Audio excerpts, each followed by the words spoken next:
Jadi di Jepang lagi rame mengenai kematian seorang VTuber ya yang bernama Akane Shigure. Ya sebenarnya dia bukan VTuber yang besar sih kalau dari yang gua lihat.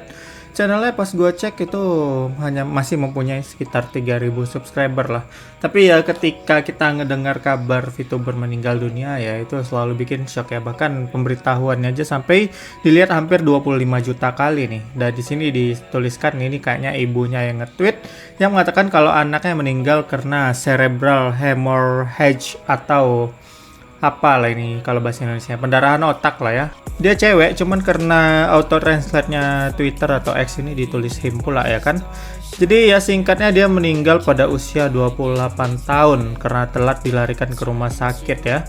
Dan juga itu bicara mengenai cerebral hemorrhage ini udah cukup apa ya kan penyakit yang cukup umum sepertinya. Kondisi darurat ketika pembuluh darah yang pecah menyebabkan pendarahan di dalam otak. Jadi pembuluh darah pecah ya ini.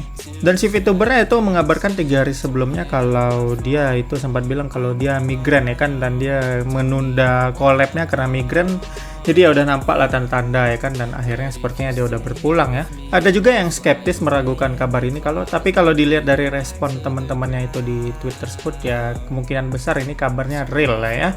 Jadi ya ini kadang kalau kita melihat hal-hal seperti ini atau kejadian-kejadian yang disayangkan seperti ini kita jadi keingat lagi ya kan kalau VTuber itu di balik avatarnya ya tetap manusia biasa, bisa sakit dan bisa suatu saat graduate dan bahkan bisa sampai meninggal dunia ya.